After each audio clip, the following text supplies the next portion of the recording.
Oke, selamat pagi. Kali ini pertemuan pada hari ini untuk dasar desain grafis saya akan banyak membahas tentang prinsip desain grafis ya. Kalau pertemuan kemarin kita sudah belajar tentang unsur desain grafis. Pada hakikatnya, unsur desain grafis ini adalah apapun yang terlihat di karya itu. Dalam hal ini desain grafisnya ya.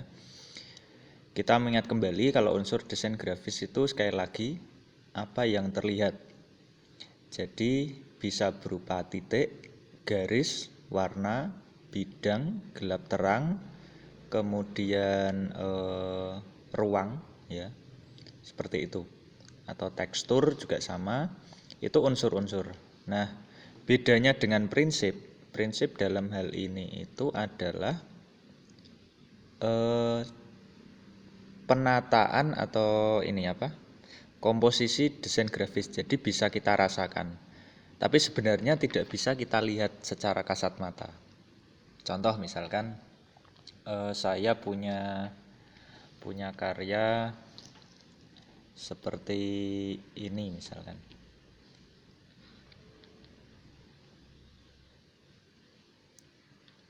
Nah, karyanya seperti ini. Nah, untuk prinsip desain ya, atau gini aja, kita awali dengan unsur ya. Unsur ini yang terlihat. Yang terlihat apa di sini? Yang terlihat ini tentu saja ya berupa tulisan, gambar, terus kemudian warna dan lain-lain ya. Untuk tulisan ini ya kalian bisa baca ya ini. Nah, gambar ini terdiri dari bidang. Bidang kemarin kan kita bisa tentukan luasnya. Nah, di sini juga sama.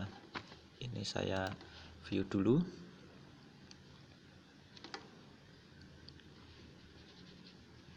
Ya, ini pada gambar ini kita bisa melihat bidang enggak?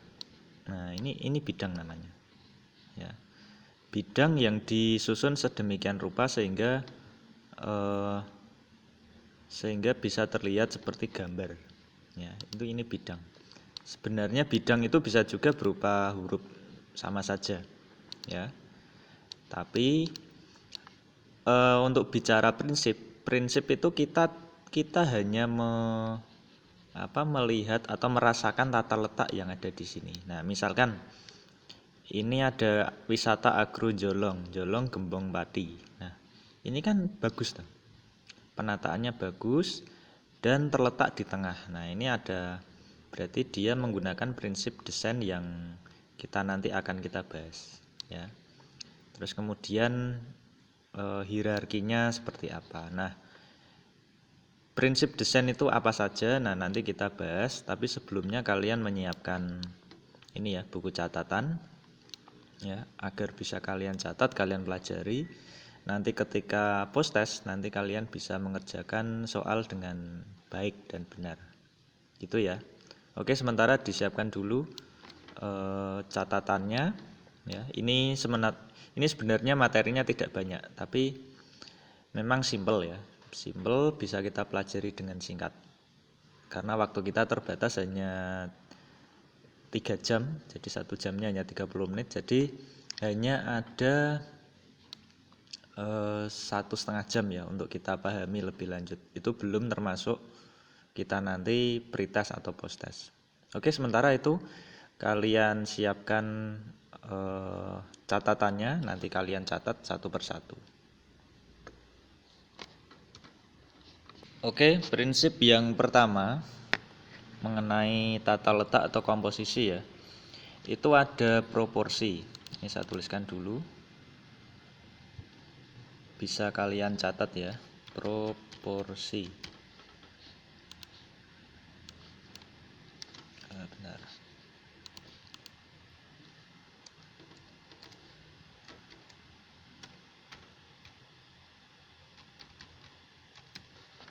Proporsi. Nah, proporsi itu berkenaan dengan apa?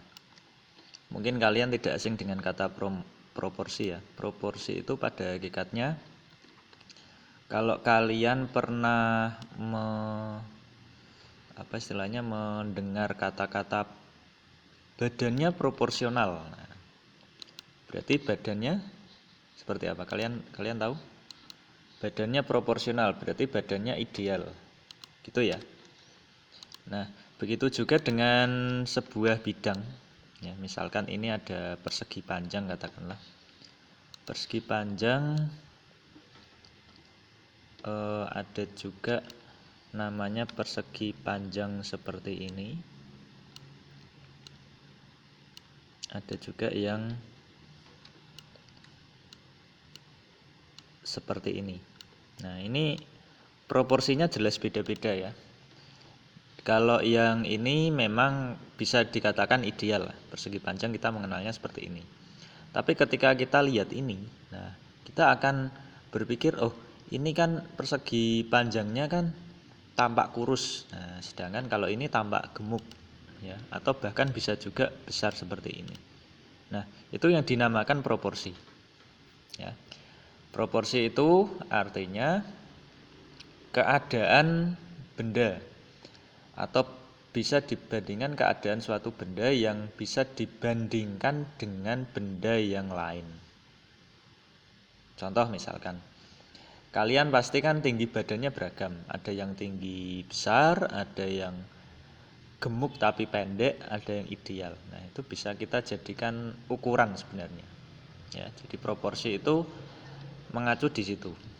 Ya. Ini berkenaan dengan tulisan yang tadi. Ya, kalau di sini kita bisa lihat tulisannya. Nah, ada besar yang beda-beda. Besarnya beda-beda. Ada yang besar sekali. Biasanya kan untuk menegaskan kalau ini judul. Ya, judulnya biasanya besar. Tidak ada judul lebih kecil daripada isi. Ibaratnya seperti itu. Ya. Terus ada lagi gambar. Nah, gambar ini memang proporsi ideal. Tapi ketika difoto itu memang sengaja dikecilkan. Karena apa? Tidak mungkin gambar ini besarnya sama pada saat difoto. Nanti gambarnya tidak terlihat ideal ya. Nah, itu. Seperti itu ya ibaratnya. Itu untuk proporsi. Nah, yang berikutnya ada sebenarnya irama. Proporsi sudah ya ini. Proporsional. Bahasa Inggrisnya proportion. Ada lagi irama. Irama. Ya, irama ini bisa disebut juga, kalau bahasa Inggris ada yang familiar kenal bahasa Inggrisnya irama. Irama itu rhythm. Ya. Rhythm itu apa, Pak? Nah, rhythm itu adalah intinya prinsip desain grafis yang mengutamakan kesan gerak suatu benda atau bidang. Contohnya ini. Saya membuat bentar, saya besarkan dulu. Nah, seperti ini. Saya membuat kotak ini berurutan. Ini namanya rhythm.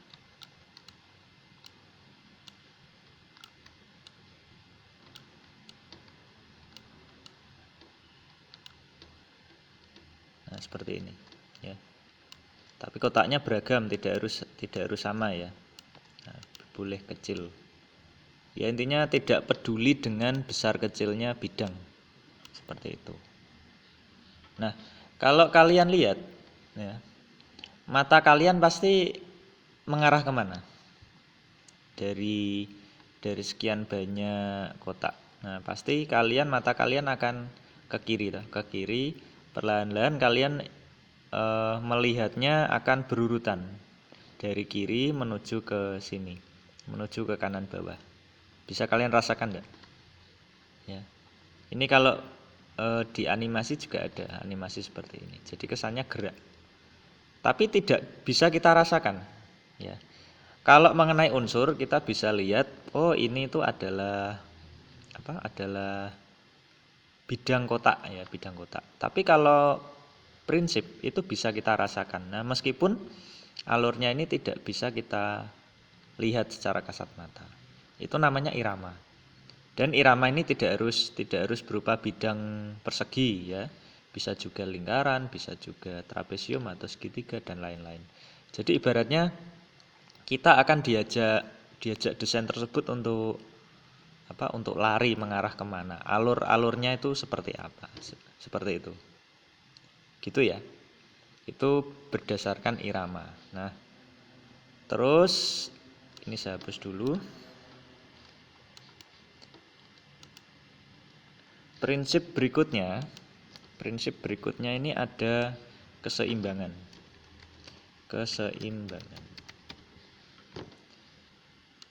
atau bisa disebut juga bahasa Inggrisnya balance ya.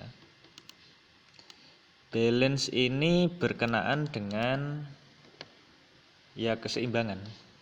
Contoh misalkan ini ada bidang ini saya hapus dulu ya, atau saya pinggirkan dulu aja. Jadi warnanya saya bedakan dulu.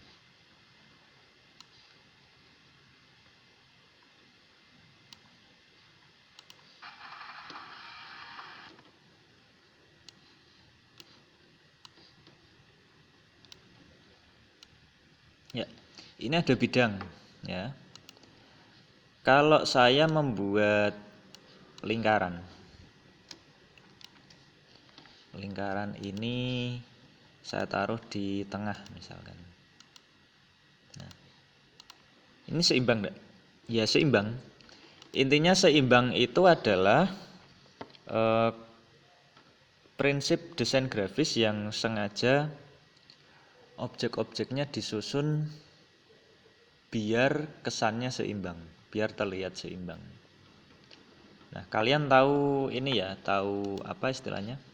Tahu bendera Jepang ya. Nah, bendera Jepang memang dibuat seimbang seperti ini, baratnya. Kalau filosofinya lingkaran ini matahari, ya. Matahari. Jepang cahaya Asia. Nah, mungkin kalian di sejarah sudah pernah dengar ya seperti itu. Nah, keseimbangan ini sangat sangat vital, harus kalian miliki ya pada saat kalian membuat desain grafis. Coba kalau lingkarannya saya taruh di sini, wah, bendera Jepang segini, wah pasti heboh ya. Entah kenapa kok bendera Jepang terlihat seperti ini ya. Tapi untuk desain itu kita bisa mengolah seperti ini. Contoh.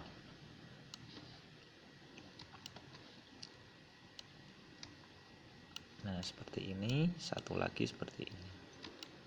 Nah, ini menurut saya ya seimbang. Ya. Seimbang dalam arti memang tidak bisa kita rasakan, tapi kita bisa tahu ya bahwa ini seimbang. Mungkin berdasarkan luasnya. Luasnya kalau ini dijumlahkan sama besar dengan ini. Keseimbangan ini bisa disebut juga keseimbangan ini bentar, saya singkirkan dulu ya ini ya, biar enggak bingung. Ada keseimbangan simetris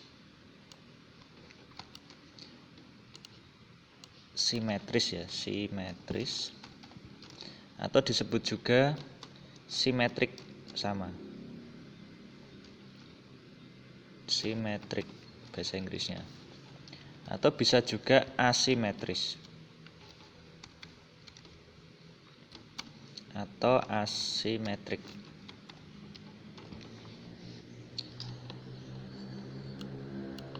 Simetrik ini atau simetris ya, itu namanya atau artinya keseimbangan ini tuh tunggal, jadi tidak berat sebelah.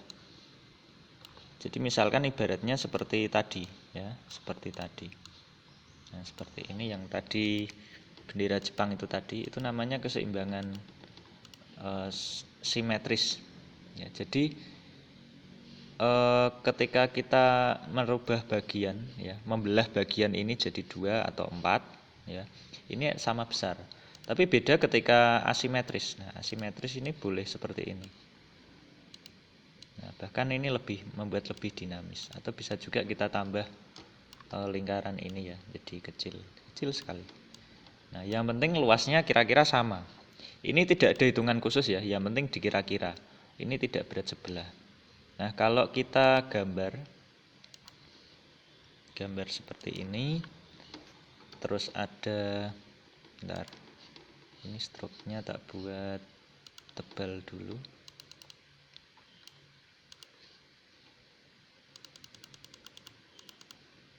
Nah, seperti ini ya.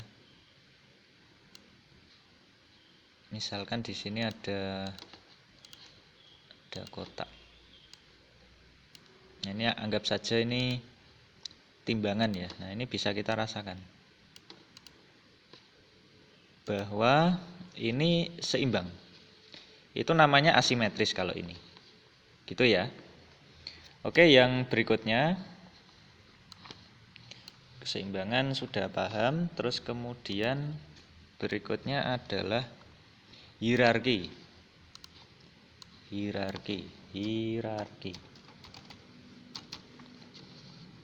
Atau bahasa Inggrisnya hierarki.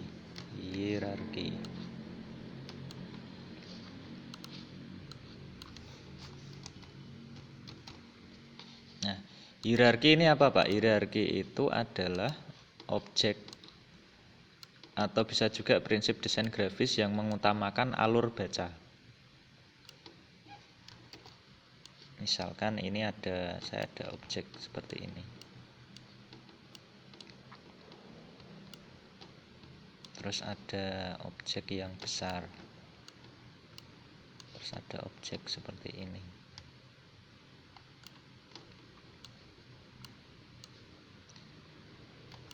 Nah, ini ada tanda bacanya ya, ada tanda bacanya.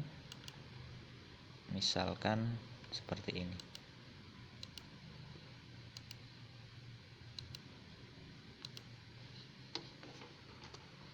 Ya, bentar.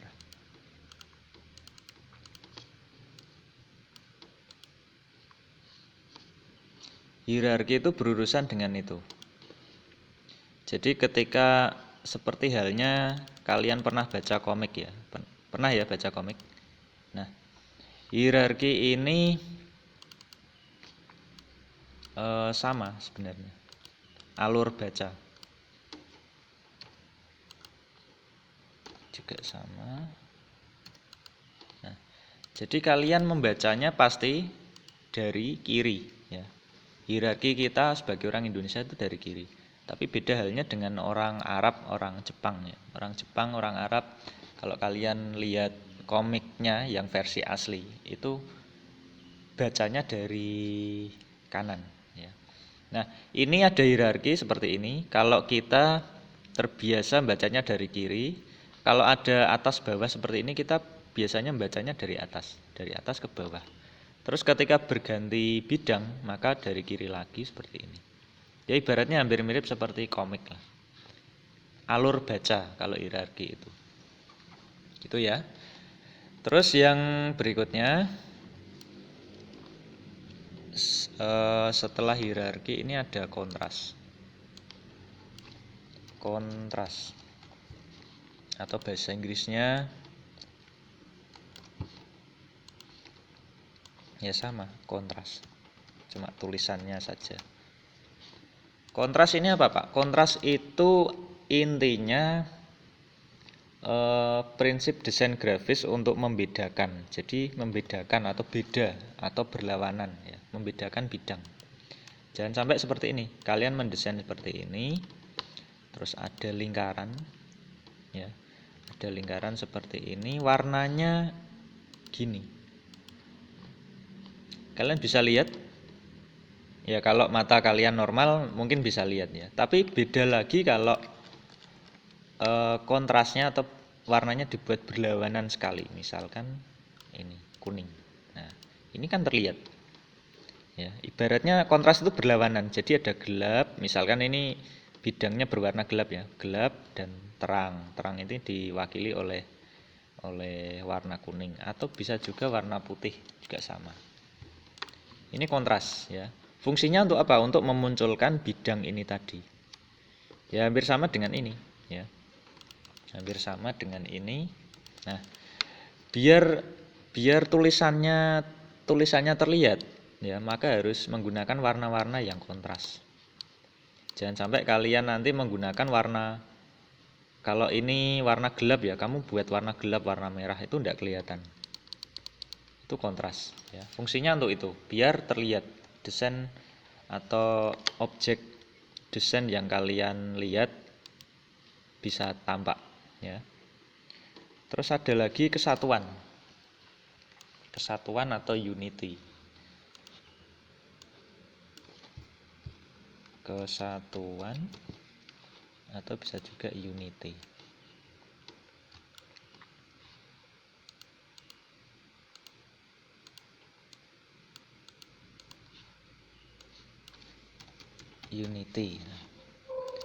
Nah, jadi elemen-elemen desain grafis itu harus menyatu biar jadi satu kesatuan yang utuh. Ya. Kan tidak lucu kalau misalnya ada gambar di sini, gambarnya sendiri, fotonya sendiri, judulnya sendiri, terus ada barcode-nya sendiri, itu malah menurut saya desainnya sangat berantakan. Nah, biar tidak berantakan harus kalian satukan seperti ini. Ya, komposisinya harus seperti ini biar tampak bagus. Ya. Ya pada intinya prinsip itu agar kalian pada saat mendesain itu agar dapat olahan warna atau mungkin bidang yang dikomposisikan sedemikian rupa agar tampak lebih bagus. Intinya cuma itu. Terus yang berikutnya ada dominasi ya, dominasi.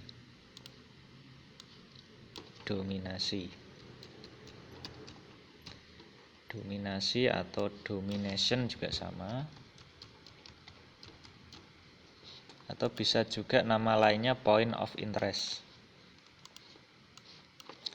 Point of interest. Aduh. Ya ada. Nah, ini sudah. Point of interest. Intinya dominasi ini adalah, ya artinya sama ya, entah itu dominasi atau point of interest. Intinya titik pusat perhatian. Jadi mata kalian itu sangat tertuju pada objek apa. Intinya itu. Ya. Kalau ini contoh sangat istilahnya apa? Point of interest itu titik pusat perhatian. Jadi titiknya kalian tuh melihat sekilas itu menuju ke arah mana. Itu yang mendominasi. Kalau ini jelas yang paling mendominasi adalah ya betul yang judul ini. Mau tidak mau kalian harus melihat ini ya. Ya seperti itu dominasi. Atau bisa juga gini, saya punya contoh misalkan ya, saya ada bidang kotak ya. Bidang kotak ini saya susun. Ini saya susun lagi. Terus ada kotak yang besar.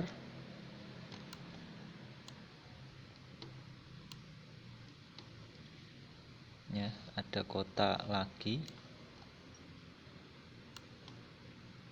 Seperti ini. Terus ada kotak lagi.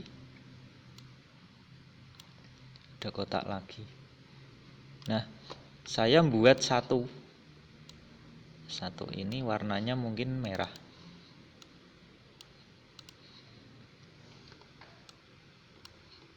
Nah, mata kalian tertuju pada mana? Ya mau tidak mau kalian pasti kalau ada karya seperti ini ya tertuju pada ini. Karena ini yang paling menarik, titik pusat perhatiannya ya. Kenapa kok menarik? Ya mungkin dari segi bentuknya beda. Kalau yang lain kan bentuknya sama ya, persegi semua atau persegi panjang. Terus juga warnanya itu mencolok ya. Jadi ini warnanya hitam keabu-abuan semua ya, hanya ini yang warna merah. Atau yang paling mencolok lagi ya warna oranye misalkan. Ya seperti ini. Gitu ya, itu point of interest. Sebenarnya sama kok. Terus ada lagi yang alignment. Ya, alinea juga sama. Alinea atau mungkin bahasa Inggrisnya alignment. Ini saya hapus dulu. Nah, paham ya, gampang dipelajari ya kalau prinsip.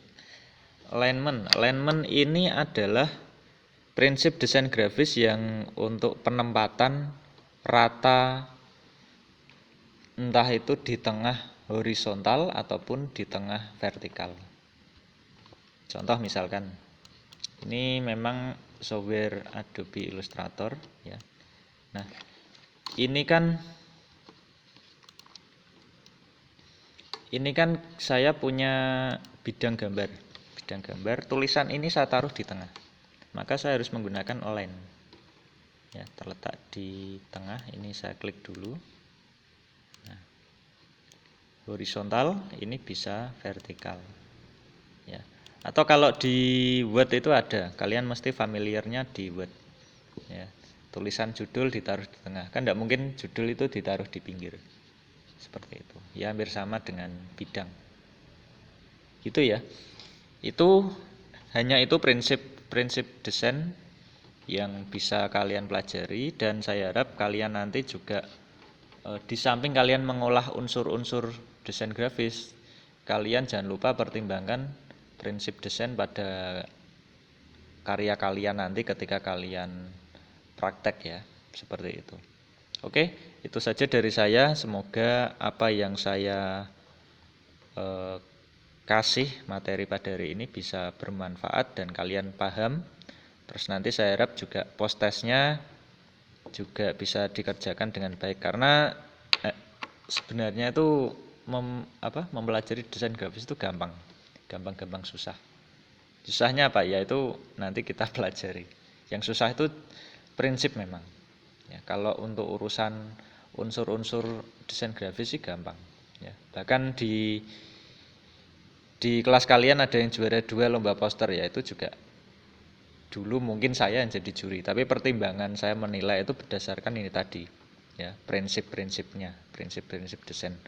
Oke, gitu saja materi dari saya, kurang lebihnya ya seperti itu ya. Kalau ada pertanyaan jangan sungkan-sungkan kalian tanya di kolom komentar di Google Classroom ya. Oke, segitu saja. Terima kasih telah mengikuti pelajaran pada hari ini. Jangan lupa absen ya. Oke, sampai jumpa di materi selanjutnya di minggu depan. Oke, terima kasih.